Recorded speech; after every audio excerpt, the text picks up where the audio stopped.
Hello students, today we continuing chapter 2 science standard 7. Okay, अपन ने alimentary canal के अलग अलग कंपोनेंट्स के बारे में पढ़ा था. अपन ने बकल कैविटी, ऑसोफेगस, स्टमक के बारे में पढ़ लिया था, राइट. आज अपन स्मॉल इंटेस्टाइन के बारे में भी अपने लास्ट लेक्चर में पढ़ लिया था. अब स्मॉल इंटेस्टाइन के बारे में थोड़ा और डिटेलिंग में पढ़ेंगे, राइट.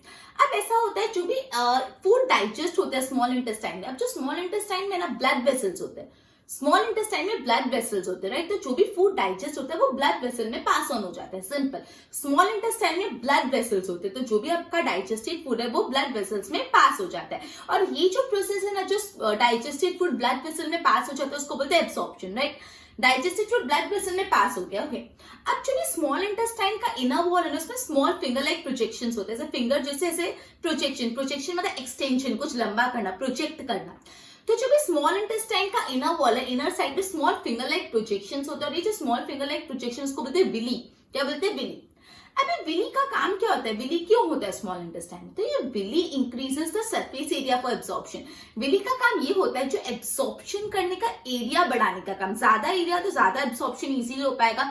तो विली का काम ये होता है increases the surface area for absorption, right. अपन ने अभी तक ये पढ़ा स्मॉल इंटेस्टाइन में जो ब्लड वेसल्स होते हैं उसमें डाइजेस्टेड फूड पास ऑन होता है, इसको बोलते हैं एब्सॉर्प्शन. फिर अपन ने पढ़ा स्मॉल इंटेस्टाइन में फिंगर लाइक प्रोजेक्शंस होते हैं जिसको बोलते हैं विली, राइट.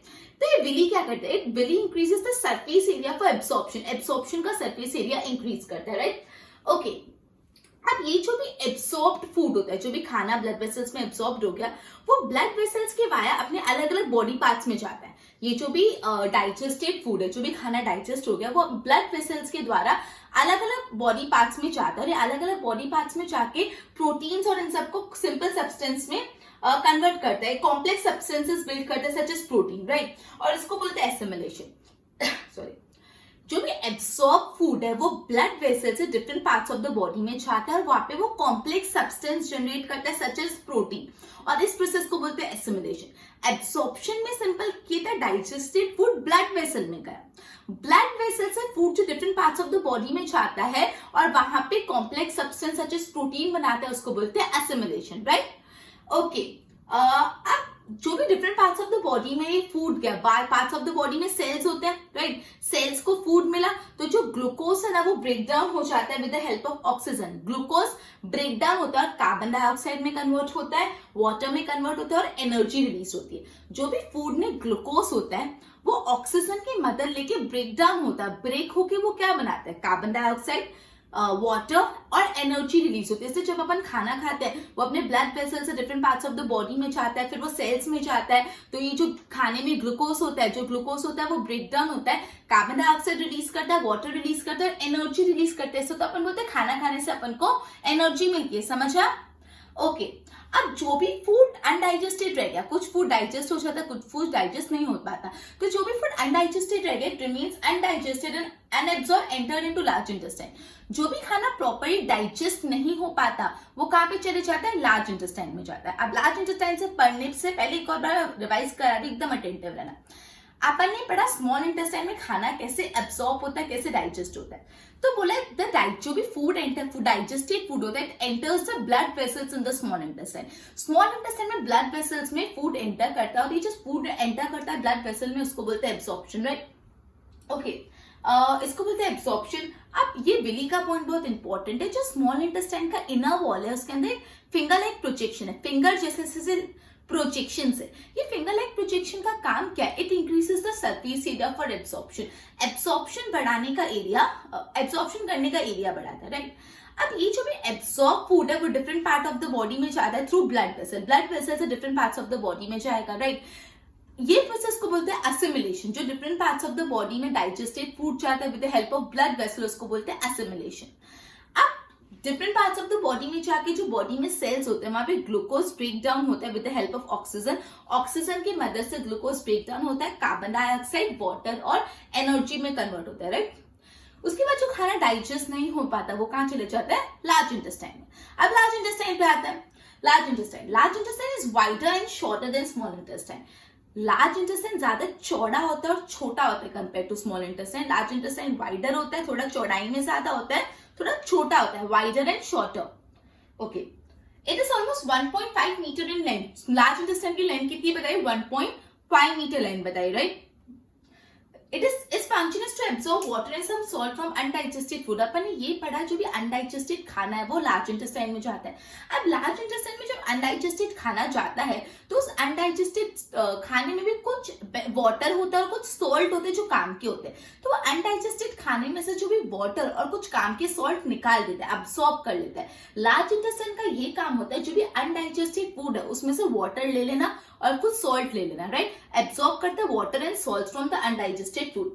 और जो बाकी का खाना होता है मतलब वाटर और सॉल्ट एब्सॉर्ब कर लिया, remaining food passes into the rectum. वो रेक्टम में जाता है, remain there semi solid form में वहां पे रहता है. फिर जो भी फेशियल मैटर अपनी बॉडी में से रिमूव हो जाता है एनस के through, time to time faecal matter body में से रिमूव हो जाता है, इसको बोलते हैं इचेशन. बॉडी में से बाहर निकलना, इचेस्ट होना, ठीक है, इचेशन. वापस लार्ज इंटेस्टाइन अपन ने पढ़ा. लार्ज इंटेस्टाइन है ना कंपैरेटिवली ब्रॉडर और शॉर्टर है compare to small intestine. 1.5 metre long है. कितना है? 1.5 metre long is large intestine. Large intestine का फंक्शन ये है कि जो भी अनडाइजेस्टेड फूड है उसमें से वाटर और सॉल्ट को अपने में अब्सॉर्ब करने का काम करता है, राइट. वाटर और सॉल्ट को अब्सॉर्ब करने का काम करता है. अनडाइजेस्टेड फूड में से वाटर और सॉल्ट अब्सॉर्ब कर लिया, फिर जो रिमेनिंग फूड होता है वो रेक्टम में जाता है, वहां पे सेमी सॉलिड फॉर्म में स्टोर होता है. टाइम टू टाइम ये जो फेशियल मैटर होता है बॉडी में से निकल जाता है एनस के थ्रू. एनस के थ्रू बॉडी में से ये फेशियल मैटर निकलता है, इस प्रोसेस को बोलते हैं इजेक्शन, राइट. अपन ने ये पढ़ा कि स्मॉल इंटेस्टाइन में कैसे फूड एब्सॉर्ब होता है और फिर लार्ज इंटेस्टाइन के बारे में, राइट. एक बार बोर्ड पे ध्यान दो.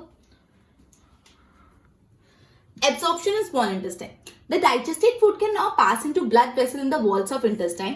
This process is called absorption. जो भी digested food होता है passes into the blood vessel में pass हो रहा है, इसको absorption. देखो, inner wall of small intestine have thousands of finger-like projections, finger-like outgrowth. Small intestine के inner wall में बहुत सारे finger-like outgrowth होते हैं जिसको बोलते हैं villi. Villi increases the surface area for absorption of digested food. Villi का काम क्या होता है? जो भी डाइजेस्टेड फूड है उसके लिए सरफेस एरिया इंक्रीज करना. Each villis has a network of thin and small blood vessel close to each other. Okay. Absorb food is transported via the blood vessel. जो भी एब्सॉर्ब फूड है, जो यहाँ पे फूड एब्सॉर्ब हुआ, it is transported via blood vessels. Blood vessels की मदद से वो different organs where they are used to build complex substance such as proteins required by body. ये different body parts में food जाता है और complex substance बनाता है जिसको जो जैसे protein. And this process is called assimilation. ये भी पूछ सकते हैं what is assimilation, तो ये पूरा पॉइंट आपको लिखना है. In cell, glucose break with the help of oxygen into carbon dioxide. Cell में जो ग्लूकोज होता है वो ऑक्सीजन की मदद से कार्बन डाइऑक्साइड में और वाटर में ब्रेक डाउन हो जाता है and releases energy, and energy is release. ठीक है, इस तरह से हमको खाना खाने से एनर्जी मिलती है. Next, the food that remain undigested. जो खाना डाइजेस्ट नहीं होता एंड अनएब्सॉर्ब, और जो एब्सॉर्ब नहीं होता वो कहाँ चले जाता है? Enters into large intestine. अब large intestine is wider and shorter than small intestine. Large intestine small intestine से वाइड भी और कंपैरेटिवली छोटा भी. इट इज ऑलमोस्ट 1.5 मीटर है लेंथ में. अभी इंपॉर्टेंट है फंक्शन क्या है. What is function of large intestine पूछ सकते हैं. The function is to absorb water and some salt from the undigested food. जो भी अनडाइजेस्टेड फूड होता है उससे वाटर और कुछ सॉल्ट को अब्सॉर्ब करने का काम होता है. रिमेनिंग फूड, जो बाकी का फूड होता है, बाकी का अनडाइजेस्टेड फूड होता है, passes into rectum और rectum में जाता है and remains there as a semi-solid feces. The facial matter is removed through the anus. Time to time anus के थ्रू रिमूव होता है, इस प्रोसेस को बोलते हैं इचेशन. ओके, अपन ने एब्सॉर्प्शन का मीनिंग पढ़ा, एसिमिलेशन का मीनिंग पढ़ा, इचेशन का मीनिंग पढ़ा, विली का फंक्शन पढ़ा, लार्ज इंटेस्टाइन का फंक्शन पढ़ा. ये सब काफी इंपॉर्टेंट आंसर है, एकदम ध्यान देना. एक बार इसके नोट्स पर फिर आगे कराते हैं.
ओके, तो अब अपन पढ़ने वाले ग्रास ईटिंग एनिमल्स जो होते हैं, काऊ, बफेलोस, उन सब में डाइजेशन कैसे होता है। तो देखो, काफी बार आपने देखा होगा काऊ, बफेलो लोग कुछ खाते हैं तो भी उनका मुंह चू चू ऐसे चलता ही रहता है, वो क्यों होता है?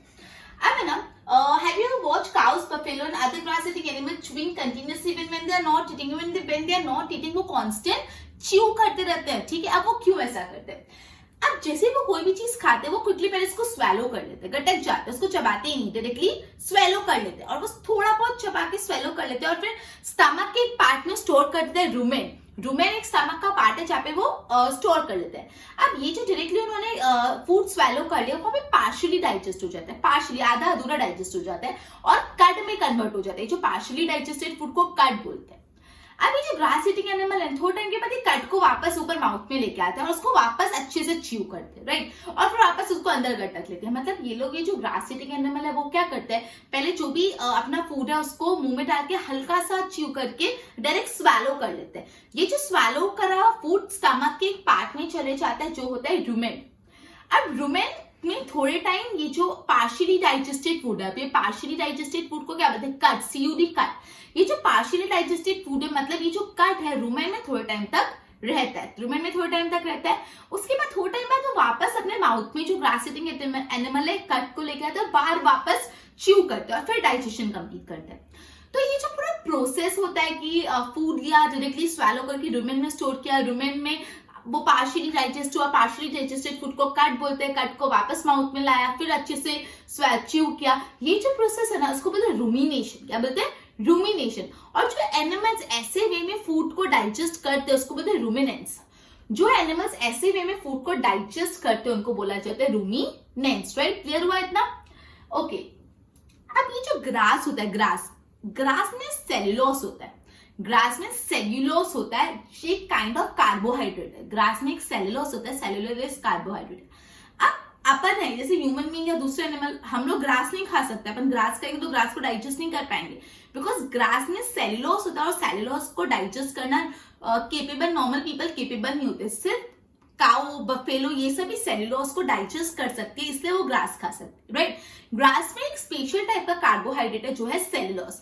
तो जो अदर एनिमल्स होते हैं वो सेल्यूलोस नहीं खा पाते, या ह्यूमन बीइंग हम ग्रास नहीं खा पाते, बिकॉज सेल्यूलोस को डाइजेस्ट करना डिफिकल्ट है, सेल्यूलोस डाइजेस्ट नहीं होता। लेकिन जो काऊ, बफेलो, जो रूमिनेंट्स होते हैं, वो सेल्यूलोस को डाइजेस्ट कर लेते हैं। अब ये सेल्यूलोस को डाइजेस्ट क्यों करते हैं, उसमें कुछ क्या स्पेशल ऐसा? तो animal like cow, horses have a sac like structure called caecum between oesophagus and intestine. उनके ऑसिफेगस और स्मॉल इंटेस्टाइन के बीच में एक और स्पेशल स्ट्रक्चर होता है, सैक लाइक स्ट्रक्चर, कैकियम। अब ये कैकियम से क्या होता है? कैकियम, cellulose of the food is digested here by action of certain bacteria। ये जो कैकियम होता है, वहां पे सेल्यूलोस डाइजेस्ट हुआ जाता है by action of certain bacteria, जो ह्यूमन बीइंग में नहीं प्रेजेंट। वापस एक बार प्रॉपर यहाँ पे ध्यान दो। अपन पढ़े जो ग्रास ईटिंग एनिमल है, वो कैसे उनका फूड डाइजेस्ट करते हैं, प्रॉपर सुनना। ग्रास ईटिंग एनिमल, ये जो ग्रास ईटिंग एनिमल होते हैं, काऊ, बफेलोस, वो लोग सबसे पहले फूड को डायरेक्टली स्वेलो कर लेते हैं। स्वेलो करके बहुत कम च्यू करते हैं और डायरेक्ट स्वेलो कर लेते हैं, और स्टमक के एक पार्ट में स्टोर कर लेते हैं, वो स्टमक के पार्ट को बोलते हैं रुमेन। अब ये जो स्वेलो फूड है, वो आधा अधूरा डाइजेस्ट होता है, पार्शियली डाइजेस्ट होता है, राइट। और ये पार्शियली डाइजेस्टेड फूड को बोलते हैं कड। अभी कड रुमेन में रहता है, और थोड़ा टाइम बाद वापस वो ऊपर माउथ में आता है, और उसको वापस च्यू करके अंदर डाल देते हैं, राइट। ये जो पूरा प्रोसेस है उसको बोलते हैं रूमिनेशन। और जो एनिमल है जो इस तरह से फूड को डाइजेस्ट करते हैं, उसको बोलते हैं रूमिनेंस, राइट। रूमिनेशन इस प्रोसेस को बोलते हैं, एनिमल काऊ, बफेलो को रूमिनेंस बोलते हैं। अब ये जो ग्रास ईटिंग एनिमल है ना, ग्रास खाते, तो ग्रास में ऐसा तो क्या है, ग्रास में सेल्यूलोस होता है। क्या होता है ग्रास में? सेल्यूलोस। सेल्यूलोस एक स्पेशल टाइप ऑफ कार्बोहाइड्रेट होता है, सेल्यूलोस एक स्पेशल टाइप ऑफ कार्बोहाइड्रेट होता है।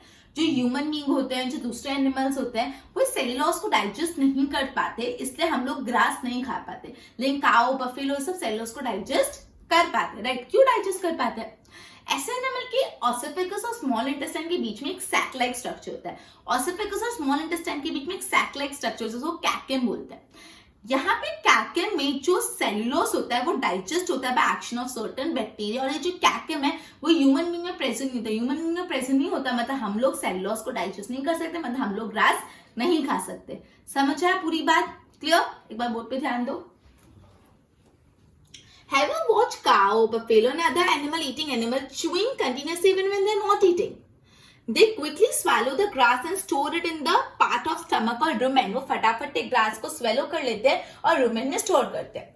Here food gets partially digested. यहाँ पे खाना आधा अधूरे तरीके से डाइजेस्ट होता है और इसको क्या बोलते हैं? It is called cut. Later cut return to the mouth. Later क्या होता है? cut वापस माउथ में आता है small lumps and animal chews और animal इसको chew करते हैं.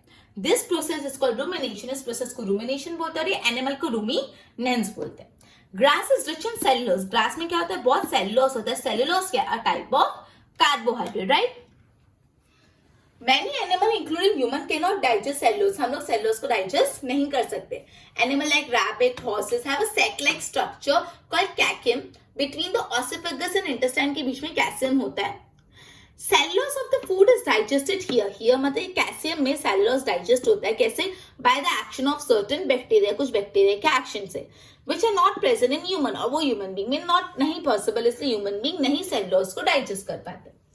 ओके, आई होप इतना क्लियर हुआ. एक बार इसके नोट्स बनाओ. अपना सेशन आज इधर ही कंप्लीट होता है. Goodbye everyone.